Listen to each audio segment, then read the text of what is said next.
All right, everybody, we want to welcome you to the fourth episode of the War Room Podcast. I'm your host, Andy, and alongside me, a fellow 1-0 compadre, we got here, Rob. So, Rob, how you doing? What's up, man? How's it going? Hey, I mean, I can't complain. I'm 1-0. We beat the lifeless Jets, but I'll take it. Yesterday was a Victory Monday. Always a positive. Gotta love Victory Mondays. I don't get to see a lot of them, so it was nice. No, I didn't have to look at the draft yet, which normally I start doing by like this time to figure out who the Bills are going to draft in the first 7 picks. But no, I'm pretty confident. I'm good. I'm already kind of looking a little bit from the Raiders' perspective, but I'm not as gung ho as I have been in the past at looking at the draft at this point. So I'm happy. That's good. That's good. But instead of us beating around the bush, I know you're sitting down for a reason, because if you're standing up, this would be turned into a rated R podcast. But go ahead. The floor is yours. Just go ahead. Don't take too much time, but just let it out. Little shout out. Whoever's listening to this, if you know me, you know that I absolutely watched the Sunday night game between the Cowboys and the Rams for one reason, and one reason only. Aldon Smith. Beautiful, beautiful story. So the Cowboys, by the way, I thought the Cowboys pass rush was going to be a lot better. I know, first week, COVID year, get it, totally understand. But the team had 1 sack. It was Aldon. The team had 2 tackles for loss. Both of them were Aldon. And 3 QB hits, and 2 of the 3 were Aldon. So after not playing for 5 years, you got to give the guy some credit. And this is why I bitched and moaned for so long. You know, all the voicemails that I left on Roger Goodell's, private or personal line, whatever the hell the line is, that's just on the NFL website. You know, basically pleading with him to reinstate him so we could have him and Khalil Mack back in the day at the same time. It's in all seriousness, though, I'm really happy for the guy. The addiction is a real serious thing, and for someone to beat that after all that time and do what he's doing, man, you got to shoot him props in all seriousness. No, I mean, the New Age Bengals, they've got a lot of players on their team. So the New Age Bengals can definitely use that defensive line and get after it. So between him and Gregory, when Gregory decides to come back or when he's allowed to come back, I mean, they can just go out party and just, shoot the breeze. No, I don't do that anymore, man. Don't do that. Ball is life. Ball is life. It makes sense. Whatever type of ball, 8-ball, football, whatever. That was actually clever. That was good by you. I appreciate that. But no, I know this episode, in the future, I know we're going to start talking more about the actual games that are going on. We'll bring up some of our players that we've drafted in our draft. But yeah, we're definitely going to dive into highlights and lowlights of all different teams and make fun of different teams moving forward. But the big emphasis on this episode was to really talk over our 53-man roster. For the sake of time and to not bore everyone to death, what we're going to actually do is just highlight some of our picks for our particular teams. So we're going to go over some of the people that we picked, why we picked them. And then afterwards, if you guys go visit our Instagram or our Twitter, we'll have both our teams listed out there, all 53 for you guys to see. Because the only people, in all honesty, let's be serious, the only people that care about a punter is Rob and myself, where we basically have been texting each other, calling each other this entire week saying, there are no good punters out there. Go ahead. You can take King, Rob, from basically the streets, which is not even a joke. But, yeah, I mean, it's going to be good. I know we're going to kind of bounce back and forth. We're going to go a little defense first. We're going to talk about my couple players. And, Rob, I know you're going to talk about your basically, I think you have 4 or 5 players you want to highlight on your defense. So if you actually want to kick it off, go for it. Absolutely. So this was a kind of a fun thing to do. We just to kind of summarize again, we went through all, I believe it was 844 players that were released, cut, waived, to get down to every team's 53-man roster. So some of these guys will now be on another roster or, just on a practice squad or not even in the league anymore. Did dabble into some CFL guys as well. But basically, these are all players that, when that cut happens, are not part of an NFL roster, essentially. Can't emphasize that enough. Is some of these players that we drafted actually played on Sunday, but they were part of the first cuts. Exactly. And now with the new practice squad rule, with the ability to elevate 2 players from your practice squad to your active roster, and then for them to instantly be not have to put on waivers and back on your practice squad, a lot of our players that we've actually drafted were on teams and contributed. So I just wanted to make sure I repeat that so that nobody goes, you guys drafted people that are already on teams. We get it. We're not dumb. Proceed. I wouldn't say we're not dumb. In this regard, we're not. Other aspects, okay. we are. Okay, perfect. So, yeah, I have 4 players I kind of wanted to highlight. From, really it's been for these guys the past 2 years, kind of draft crushes of mine that that were released. So I'm going to start off with Dietrich Nichols from South Florida. So he's actually caught on a little bit in the CFL and actually played some safety. I like him as a free and as a nickelback. Not the tallest guy in the world, but very rangy, can stick, has awesome hips, not afraid to get in there and tackle, which is probably the main reason why they decided to move him to safety. Going to be a great fit for my system and my defensive system, like we've talked about. It's a hybrid, but it's also not a typical defensive scheme from the standpoint of when it comes to safeties. I don't believe in free safety, strong safety. I more believe in kind of ball hawk and box safety. Essentially, I want someone to be ranging in the back, which would be Nichols, as well as some others that I have here. But also, as far as a box safety goes, it's more like a smaller linebacker in my scheme. That way, you can kind of mix and match the linebacker position with the secondary and really confuse a lot of people from that standpoint too. For one of my other corners, I wanted to chat about Neville Clark. Loved him at a UCF. 6'1", 187, another lengthy guy, just long arms. He's a prototypical man corner to me. I'll be honest, I'm kind of surprised that he was cut. I really thought that he was going to make it. And he still could, obviously, but I'm just surprised to see him on this list. I really thought that I think that he's going to pan out at some point. Again, very rangy, also good press corner. And the arms. It's also one thing you notice at UCF is his ball skills are very good. Doesn't turn his head. He doesn't have his back facing the ball very often, which is huge for me because I hate that in the NFL. If your back is facing the ball when the ball's thrown, it's almost a guaranteed pass interference. So Clark is very good with kind of keeping his eyes on the right spots and utilizing the receiver's cues essentially to know when the ball is coming. Linebacker I want to talk about, who I have as my Sam linebacker, Francis Bernard out of Utah. I had a 3rd round grade on him this year. Loved his ability in coverage. And the reason I'm surprised to see him available is because, like we talked about last week too, the linebacker position has changed more than any position in football, in my opinion.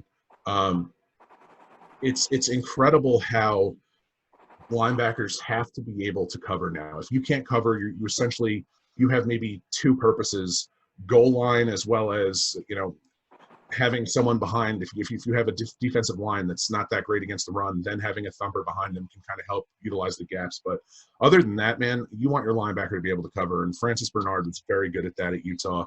Had some very good games. Not the biggest guy, but has a lot of speed. Really just want to utilize his coverage skills.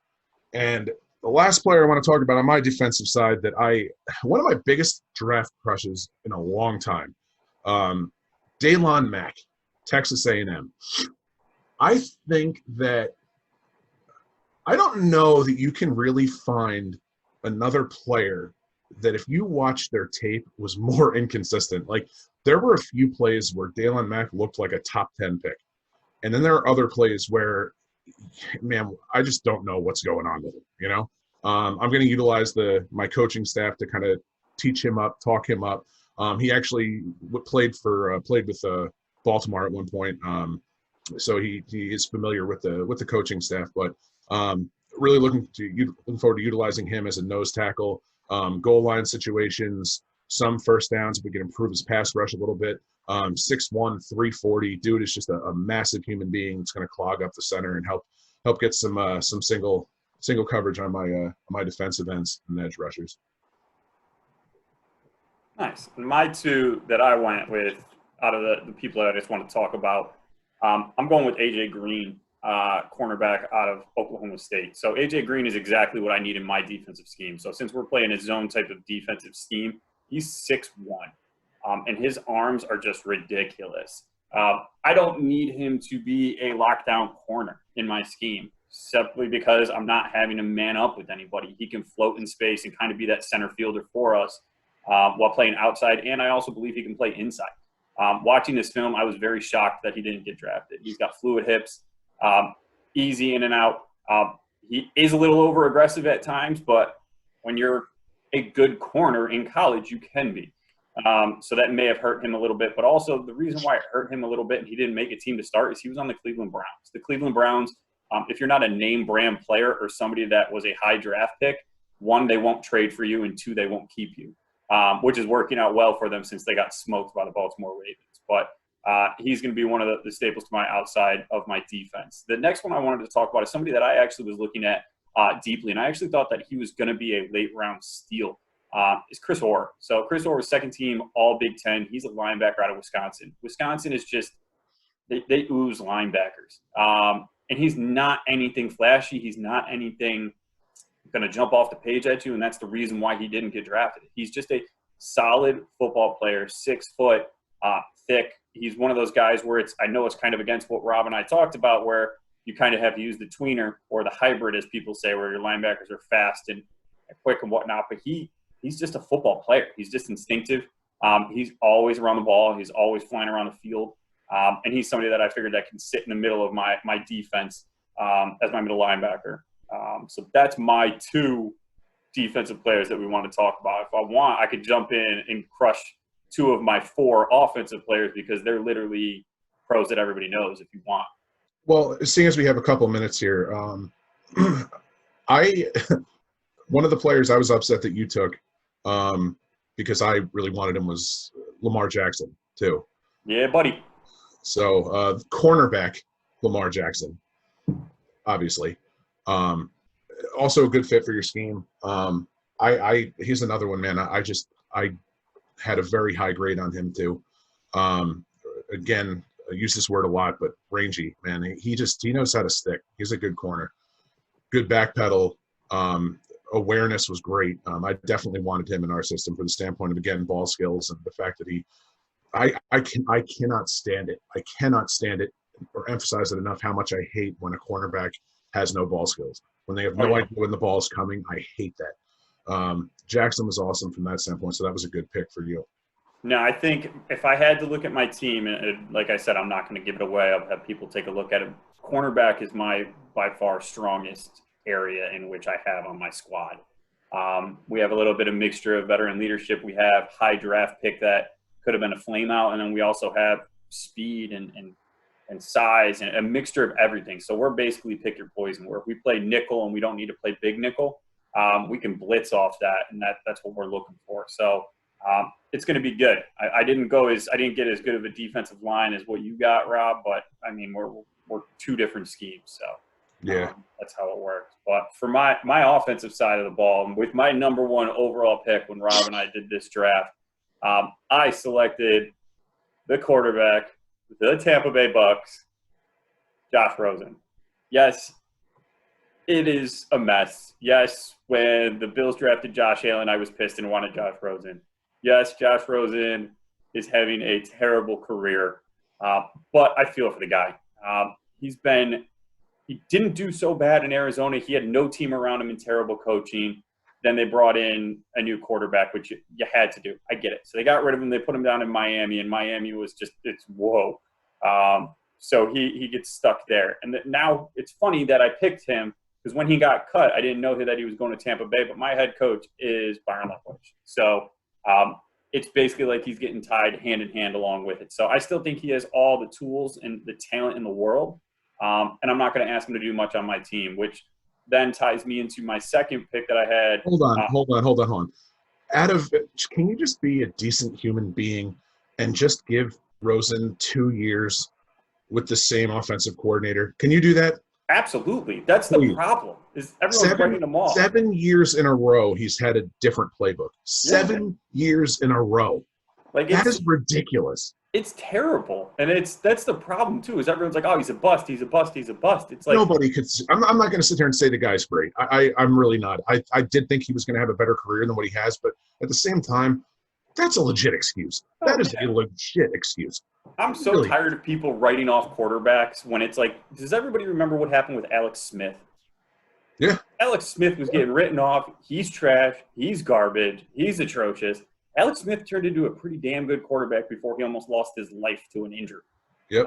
It's just give the guy a chance. I mean, he could be in the best possible situation for him and his career right now, because if his not coming out of college was people said he wasn't passionate about football. If you're not passionate about football, you're going to find out if you have to sit behind Tom Brady and learn from him, because Tom Brady will call you out and just doesn't care. Bruce Arians also will do the same exact thing. Exactly. So they'll find out. They'll find out what they have in them. And why not take a flyer on the practice squad for a guy that could be the future for you?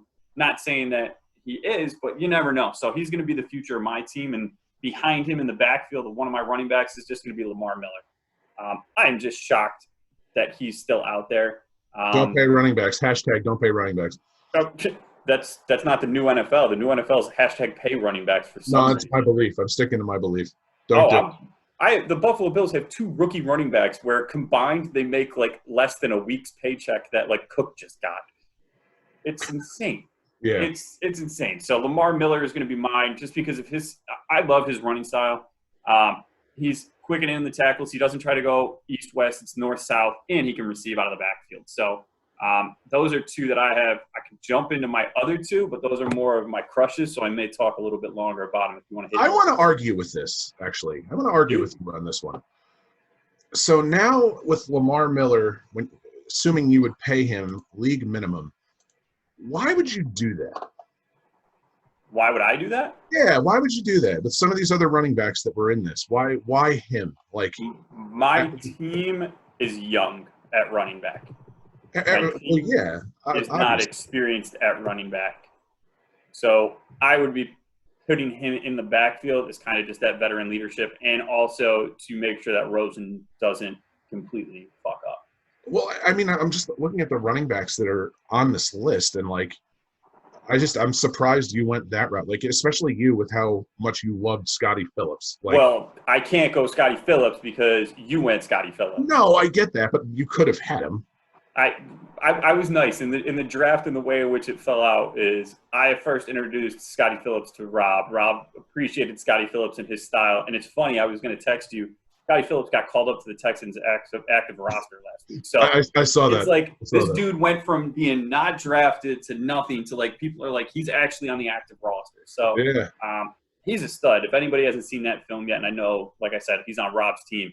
He's a meatball with like legs. Like he just runs people over. It's the best way to describe him. I have a feeling he's probably going to be a special teams contributor now. Which is one of my running backs that I drafted on my team is North Perry as a special teams specialist. But yeah, I don't know. I went more experience with running back because it's tough. It's always tough to figure out who you're going to get at running back. You never know. You can get a flash in the pan, but Scotty was my guy, and you got him on your squad. I did want to give you credit too.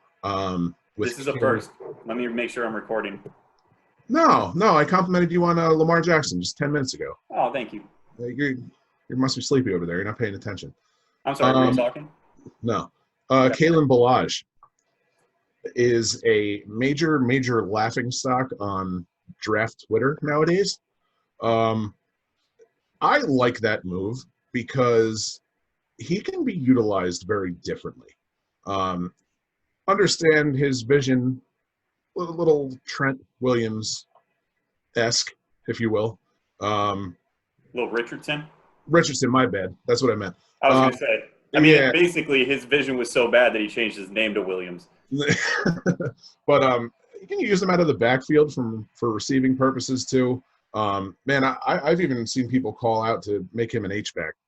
He's an up and down runner. He doesn't hit the hole because he can't see it. He's got speed. If you can train him and teach him, you never know. Also, I mean, special teams contributor is something that we're looking for. So if he actually wants to prove himself that he can be not a laughing stock, then man up, and that's where you're going to man up. So I question your offensive line coach with him. Just because if you had a kind of an outside zone, I think it would probably better utilize him, especially from the perspective of even if it's not an outside toss, even with inside zones, you can tell him where the gap is going to be as opposed to a power scheme. Oh, yeah. You're going to have him guessing on some plays, which is a little scary to me. But, you know, you can utilize he can always him be decoy. I never said that I'm going to give him a touch. He can always be the sacrificial lamb. I like that, though. That was good. And then my other two, I'll touch on quickly. So my wide receiver, this guy I absolutely fell in love with. And if I was the Jets, I would have called him up from my practice squad if he was still on the Jets, because watching the Jets play, Sam Darnold saw ghosts, or I don't know what it was, but his touchdown passes and the completions were just, it was garbage time. It was pointless. It was prevent defense, which is absolutely asinine because I hate prevent defense. But Lawrence Cager, so he's a 6'5" wide receiver. You could play him at tight end possibly. His blocking isn't exactly ideal, but he's a wide receiver that was BU and Georgia. And he's just, that's it. I mean, I'm a big believer in big, tall wide receivers because a lot of the corners in the league are 5 foot and below. So if you get a big, tall wide receiver that has hands and you don't have an accurate quarterback, which I don't know if I have that in Josh Rosen, throw the ball within his vicinity, he'll go up and get it. Which kind of ties into the same person I want to talk about was Troy Fumagalli, the tight end out of Wisconsin. I mean, in Wisconsin, if people remember watching Wisconsin football, you heard his name a lot. So he was very productive in college. He was a great blocker in college and a great receiver. I mean, he's fallen on hard times in regards to the programs and the systems in which he was drafted to. I mean, he was on the Denver Broncos. Denver Broncos are set at tight end. You don't have to worry about it. So now he actually just got picked up by the Houston Texans, I believe. So he may be able to get pulled up there. But still, he's going to be one of my tight ends that I have because I'm going to be running a multi-tight end set. So those are my guys. And I know, Rob, let's hear what you got. So with the quarterback position, utilizing the Kansas City Chiefs offense, like I have for my coaching staff, went with another one of my big draft crushes, somebody that my friends have heard me talk a lot about, Tyler Huntley from Utah. Loved his leadership at Utah. Love his football knowledge. Love his athleticism. He's a modern day quarterback. He can, if the pocket breaks down, he can escape it. Good with reads too. Not the most accurate quarterback in the world, but I surrounded him with enough receivers that can utilize their speed and athleticism to kind of find the ball, and also receivers that are good at finding the ball. Think he's perfect for my offensive scheme, and excited to have him there. Also, a slot receiver I wanted to talk about, another huge crush of mine, Jeff Thomas from Miami. I love him. Oh, dude, I don't get it with him either. Again, it's something we have to keep in mind too. We're doing this as guys who are watching these games. We don't get to have conversations with these guys. We don't get to see what they're like in practice, especially this year. We don't know anything about their work ethic except for what's publicized, essentially. So there's obviously a ton of stuff with some of these players we have no idea about. You know what I mean? So from what I know of Jeff Thomas, loves football, just track star speed. I thought he was going to run faster in the 40, to be honest, than he did. But great hands. Miami used him all over the place. He was a lot of fun to watch there. So I just think he's a perfect fit for Tyler Huntley. And, while we're kind of going on it, one receiver that I'm surprised you didn't take because it really fits what you're looking to do, and I have him as my ex, Juwan Johnson from Oregon. Really? So if you ever go and watch Justin Herbert tapes, he went to Johnson a lot. And he just, he knows how to use his body. He's going to be a good red zone threat. He's a perfect X. He's a perfect X receiver. He's going to be right in the line of scrimmage, face mask to face mask with the corner. He's a guy that's going to be able to get off coverage. So I'm excited about him. And another receiver I wanted to talk about, Ernest Edwards from Maine. He's my flanker. I've been following him on social media for a long time. This dude wants it. He really does want it. He was with the Rams. He got released. Man, he's a good dude. He really is. I wish him all the best, but super talented. super talented. You know, he's not surrounded by, you know, a ton of stars at Maine, but like the guy can get open. He's perfect as a flanker, in my opinion, because he's going to be off the line of scrimmage. I'd rather him have a little bit of space in front of him to get open, as opposed to be in an X, right? Like I said before, face mask to face mask. I'd much rather have him some room there. You can utilize him in so many different ways. He's a great route runner, good hands, good speed. Just going to be perfect for this offense. I mean, the person that I wanted to give you props on, it's funny because you mentioned every other wide receiver besides the one I wanted to give you props on, which was Little Jordan Humphreys. I think he was super underutilized at Texas. I feel like he was in the wrong system, wrong scheme. Like he didn't get enough play. I mean, he's not as fast as you would like, but I don't think there was one time where I saw him get tackled by one guy. He was buried there too. It was crazy. Because between Duvernay and Colin Johnson, like he was kind of buried there. And that's the one that I think you have him as your X. I mean, that's just a good move by you because it's just a mismatch nightmare for pretty much. I honestly think that if you strictly use him in goal line situations, just goal line situations, he could be a 10 touchdown receiver. He is awesome in the red zone. Absolutely awesome. Yeah. It's definitely good for sure. And I think while we're going, I'm going to go with this too. I have a conversion alert here. I'm also looking at your team that I forgot that you have a terrible pick, but go with your conversion. I have a terrible pick. Absolutely. Okay. Jaleel Scott from New Mexico State. Utilizing Frank Smith as my tight ends coach, the man to create Darren Waller. Jaleel Scott from New Mexico State is going to be my converted wide receiver that is going to be on my tight end core. Big body, good blocker. Want to see how Frank Smith can go with that. So I'm excited about that one. Nice. I think you're a terrible pick, and it's unfortunate because I love him and I'm a Florida Gator football fan. Vosan Joseph. Oh. Dude, he lost out to two undrafted. Like, don't get me wrong, Terrell Dotson on Buffalo he's a fantastic story after he got acquitted of beating his girlfriend. But like, so much potential. You watch him at Florida, he would blow people up, and now he looks like Tyrone Biggums, like feed a child crack baby. Like he looks terrible, and he can't tackle anybody. So fifth round pick wasted. He is. You'll see on our sheet here. You're looking at my roster. I have BS next to it. Yeah.